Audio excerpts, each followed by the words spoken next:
ਊਰਜਾ ਨਾਲ ਇੱਕ ਰਹਿਣ ਦਾ ਜੀ ਕਰਦਾ। ਇਸੇ ਤਰ੍ਹਾਂ ਕਰੋੜਾਂ ਸ਼ਰਧਾਲੂਆਂ ਦੀ ਤਾਂਘ ਹੈ, ਪਿਆਸ ਹੈ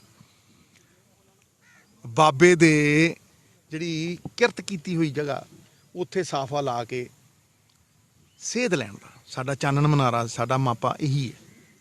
ਲੋਕਾਂ ਦੇ ਮਾਪੇ ਹੁੰਦੇ, ਮੈਂ ਤੇ ਮੇਰੇ ਮਾਂ ਬਾਪ ਦੇ ਜਾਣ ਤੋਂ ਬਾਅਦ ਇਹਨਾਂ ਨੂੰ ਹੀ ਆਪਣੇ ਮਾਪੇ ਮੰਨਿਆ। ਸਾਡਾ ਮਾਈ ਬਾਪ ਇਹ ਹੈ।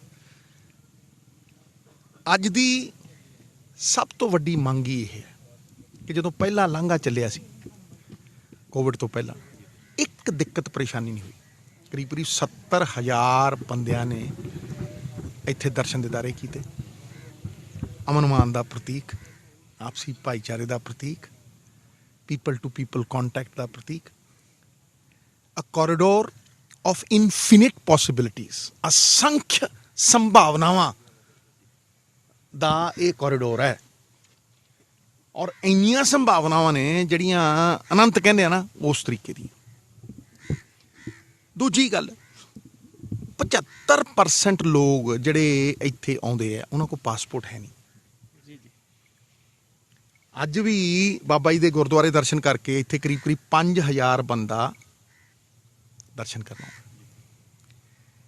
ਮੈਂ ਚਿੱਠੀ ਵੀ ਲਿਖਾਂਗਾ। ਮੇਰੀ ਹਿੰਦੁਸਤਾਨ ਦੇ ਹੋਮ ਮਿਨਿਸਟਰ ਸਾਹਿਬ ਨੂੰ ਇਹ ਦਰਖਾਸਤ ਹੈ। ਬਾਬੇ ਨਾਨਕ ਦਾ ਇੱਕ ਨਿਮਾਣਾ ਸਿੱਖ, ਉਹਦਾ ਨੌਕਰ, ਇੱਕ ਵਿਨਮਰ ਬੇਨਤੀ ਕਰ ਰਿਹਾ ਕਿ ਲੈਂਡ ਪੋਰਟ ਅਥਾਰਟੀ ਅੱਜ ਤੋਂ 1.5 ਸਾਲ ਪਹਿਲਾਂ ਵਚਨਬੱਧ ਹੋ ਕੇ ਕਹਿ ਕੇ ਗਈ ਸੀ ਕਿ ਉਹ 100 ਮੀਟਰ ਚੌੜਾ ਤੇ 60 ਮੀਟਰ ਉੱਚਾ ਇੱਥੇ ਦਰਸ਼ਨ ਸਥਲ ਬਣਾਉਣਗੇ।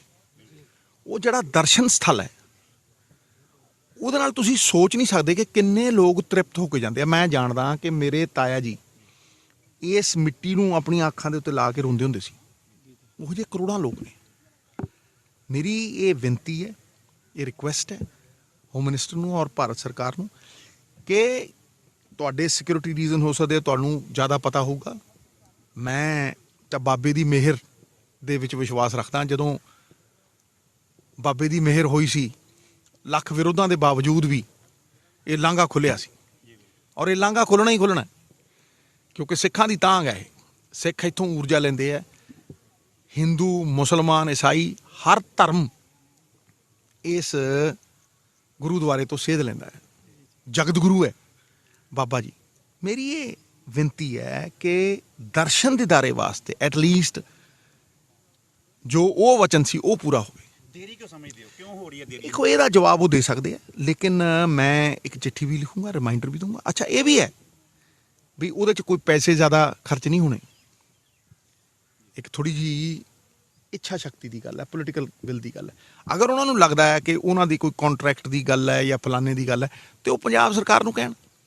ਤੇ ਮੈਂ ਇਹ ਤੁਹਾਨੂੰ ਗਰੰਟੀ ਦਿੰਦਾ ਕਿ ਪੰਜਾਬ ਸਰਕਾਰ ਪਹਿਲ ਦੇ ਆਧਾਰ ਦੇ ਉੱਤੇ ਉਹ ਕੰਮ ਕਰਕੇ ਦੇਊਗੀ, ਕਿਉਂਕਿ ਘੱਟ ਤੋਂ ਘੱਟ ਨਹੀਂ 4-5 ਦੂਰਬੀਨਾਂ ਲੱਗੀਆਂ ਹੋਣੀਆਂ ਚਾਹੀਦੀਆਂ ਨੇ। ਜਦੋਂ ਇਹੋ ਜਿਹਾ ਸਮਾਂ ਆਉਂਦਾ, ਹੁਣ ਦੇਖੋ ਤੁਸੀਂ, ਪੂਰਾ ਖੁੱਲ੍ਹਾ ਦਰਸ਼ਨ ਦੀਦਾਰ ਹੁੰਦਾ ਹੈ।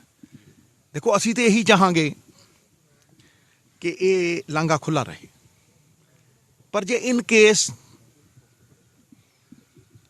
ਇਹ ਬੰਦ ਵੀ ਹੁੰਦਾ ਕਿਸੇ ਕਾਰਨ ਵਰਸ਼, ਤੇ ਫਿਰ ਉਹ ਜਿਹੜੀ ਲੈਂਡ ਪੋਰਟ ਅਥਾਰਟੀ ਵਾਲੀ ਜਿਹੜੀ ਥਾਂ ਹੈ 100 ਮੀਟਰ ਚੌੜੀ, 60 ਮੀਟਰ ਉੱਚੀ, ਉੱਥੇ ਆ ਕੇ ਹਰੇਕ ਬੰਦੇ ਨੂੰ ਇੰਨਾ ਅਖਤਿਆਰ ਹੋਵੇ ਕਿ ਉਹ ਬਾਬਾ ਜੀ ਦੇ ਦਰ ਦੇ ਖੁੱਲ੍ਹੇ ਦਰਸ਼ਨ ਦੀਦਾਰੇ ਕਰਕੇ ਜਾਵੇ। ਵੇਖੋ, ਇਸ ਧਰਮ ਸਥਲੀ ਦੇ ਉੱਤੇ ਤੁਸੀਂ ਦੇਖੋ, ਊਰਜਾ ਹੀ ਅਲੱਗ ਹੈ। ਮੈਂ ਕਦੇ ਸਿਆਸਤ ਨਹੀਂ, ਔਰ ਮੈਂ ਕਦੇ ਇਹਨਾਂ ਗੱਲਾਂ ਦੇ ਵਿੱਚ ਨਹੀਂ ਪਿਆ। ਮੈਂ ਤੇ ਇੰਨਾ ਕਹਿਣਾ ਵੀ 21 ਪੁਸ਼ਤਾਂ ਸਾਡੀਆਂ ਦਿਨਾਂ ਨਹੀਂ ਦੇ ਸਕਦੀਆਂ ਉਸ ਬਾਬਾ ਜੀ ਦੀ ਮਿਹਰ ਦੇ ਵੀ ਉਹਨੇ ਡਾਕੀਆ ਬਣਾਤਾ। ਸਰ, ਜੇ ਗੱਲ ਕੀਤੀ ਜਾਵੇ, ਇੱਕ ਗੱਲ ਮੈਂ ਜੋ ਕੁਝ ਵੀ ਕਹਿ ਰਿਹਾ ਅੰਤਰਾਤਮਾ ਤੋਂ ਕਹਿ ਰਿਹਾ। ਅਰਦਾਸ ਕਰਕੇ, ਔਰ ਇਹ ਅਰਦਾਸ ਇਸੇ ਕਰਕੇ ਕੀਤੀ ਹੈ। 2 ਹੀ ਸਵੇਰੇ ਜਿਹੜੀ ਮੈਂ ਅਰਦਾਸ ਵੀ ਕੀਤੀ ਹੈ, ਉਹ ਇੱਕੋ ਹੀ ਮਤਲਬ ਗੱਲ ਹੀ ਇਹ ਹੈ ਕਿ ਤੇਰੀ ਮਿਹਰ ਨਾਲ ਖੁੱਲਿਆ ਸੀ, ਮਿਹਰ ਕਰ ਬਾਬਾ, ਇਹ ਲਾਂਘਾ ਖੋਲ। ਕੇਂਦਰ ਨੇ ਬੰਦ ਕੀਤਾ। ਮੈਂ ਕਿਹਾ ਫਿਰ ਦੇਖੋ, ਉਸ ਸੁਪਰੀਮ ਪ੍ਰੋਵਾਈਡਿੰਗ ਤਾਕਤ ਦੇ ਅੱਗੇ ਕਿਹੜਾ ਕੇਂਦਰ? ਸਾਡਾ ਤਾਂ ਸਾਰਾ ਕੇਂਦਰ ਬਿੰਦੂ ਹੀ ਉਹ ਹੈ। ਤੇ ਪਹਿਲਾਂ ਕਿਸੇ ਨੇ ਰੋਕ ਲਿਆ ਤੇ ਸਾਰਿਆਂ ਨੇ ਆ ਕੇ ਉਸੇ ਨੂੰ ਨਮਨ ਕਰਕੇ ਖੋਲਿਆ ਨਾ, ਅਰਦਾਸਾਂ ਕਬੂਲ ਹੋਈਆਂ ਨਾ। ਤੇ ਅੱਜ ਵੀ ਉਹਦੀ ਮਿਹਰ ਮੰਗਦਾ ਮੈਂ ਤੇ ਅੱਜ ਵੀ ਅਰਦਾਸ ਕੀਤੀ ਹੈ ਕਿ ਭਾਈ ਪੰਜਾਬ ਦੇ ਕਲਿਆਣ 'ਚ ਸਾਡਾ ਕਲਿਆਣ ਨਿਹਿਤ ਕਰ। ਪੰਜਾਬ ਦਾ ਕਲਿਆਣ ਤੇਰੇ ਦਰ ਦੇ ਉੱਤੇ ਸਾਫਾ ਲਾਏ ਬਿਨੇ ਨਹੀਂ ਹੁੰਦੇ। ਚਾਹੇ ਇੱਥੇ ਲਾਓ, ਚਾਹੇ ਦਰਬਾਰ ਸਾਹਿਬ ਲਾਓ, ਚਾਹੇ ਸਾਹਮਣੇ ਗੁਰਦੁਆਰੇ ਲਾਓ, ਇੱਥੋਂ ਦਾ ਅਸੀਂ ਤਾਕਤ ਪਾਉਂਦੇ ਹਾਂ, ਇੱਥੋਂ ਤੇ ਅਸੀਂ ਊਰਜਾ ਪਾਉਂਦੇ ਹਾਂ। ਤੋ ਇਸ ਕਰਕੇ ਦੂਜੀ ਅਰਦਾਸ ਇਹ ਕੀਤੀ ਸੀ ਕਿ ਭਾਈ ਬਾਬਾ ਜੀ ਕਿਰਤ ਸੱਭਿਆਚਾਰ ਤੁਸੀਂ ਦਿੱਤਾ ਪੰਜਾਬ ਨੂੰ, ਤੇ ਜਿਹੜੀ ਕਿਰਤ ਤੁਸੀਂ ਆਪ ਕਰਦੇ ਸੀ ਉਹ ਲੜ ਲਾ ਕੇ ਗਏ ਸੀ। ਇੱਥੇ 60% ਪੰਜਾਬੀ ਜਿਹੜੀ ਉਸ ਕਿੱਤੇ ਦੇ ਮਾਲਕ ਨੇ ਅੱਜ ਸੜਕਾਂ ਤੇ ਨੇ, ਉਹਨਾਂ ਨੂੰ ਘਰ ਪਰਤਾ। ਉਹਨਾਂ ਦੀ ਖਾਤਰ ਇੱਕ ਚੰਗਾ ਰੋਡ ਮੈਂ ਤਾਂ ਹਮੇਸ਼ਾ ਹੀ ਗੱਲ ਕਰਦਾ ਰਿਹਾ ਕਿ ਉਹਨਾਂ ਨੂੰ ਕਿਸ ਤਰ੍ਹਾਂ ਐਕਸਪਲੋਇਟ ਕੀਤਾ ਜਾ ਰਿਹਾ। ਉਹ ਅੰਨਦਾਤਾ ਨੇ, ਉਹੀ ਤੇਰੇ ਭਾਈ ਲਾਲੋ ਨੇ, ਉਹਨਾਂ ਦੀ ਰੋਟੀ ਚੋਂ ਹੀ ਦੁੱਧ ਅੱਜ ਨਿਕਲਦਾ ਹੈ। ਤੇ ਉਹ ਹੱਕ ਹਲਾਲ ਦੀ ਕਮਾਈ ਨੂੰ ਭਾਗ ਲਾ। ਕੋਈ ਬੈਰ ਨਹੀਂ ਹੈ ਮਲਿਕ ਭਾਗਵਾਂ ਨਾਲ ਵੀ, ਅਸੀਂ ਪਾਪੀ ਨਹੀਂ ਮਾਰਨੇ, ਪਾਪ ਮਾਰਨਾ ਸਮਝਿਆ।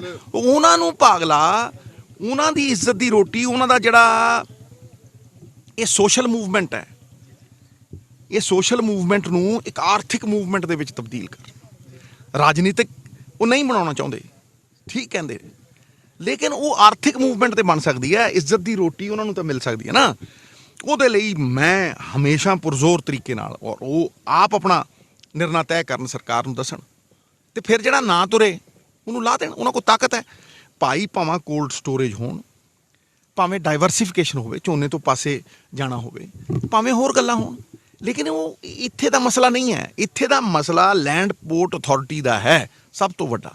ਅਰਦਾਸ ਅੱਡ ਚੀਜ਼ ਹੈ, ਕੁਝ ਮੰਗਾਂ ਨੇ ਉਹ ਅੱਡ ਚੀਜ਼ ਹੈ। ਉਹ ਤੇ ਜਾਇਜ਼ ਮੰਗ ਹੈ ਨਾ ਕਿ 2 ਸਾਲ ਪਹਿਲਾਂ ਜਦੋਂ ਇੱਥੇ ਅਸੀਂ ਆਉਂਦੇ, ਮੇਰੇ ਤਾਏ ਦੇ ਸਮੇਂ ਤੋਂ, ਸਾਡੇ ਪੁਰਖਿਆਂ ਦੇ ਸਮੇਂ ਤੋਂ ਲੋਕ ਇੱਥੇ ਆ ਕੇ ਦੂਰਬੀਨ ਨਾਲ ਦਰਸ਼ਨ ਦਿਦਾਰੇ ਕਰਕੇ ਆਪਣਾ ਨਮਨ ਕਰਕੇ ਇੱਥੋਂ ਜਾਂਦੇ ਹੁੰਦੇ ਸੀ।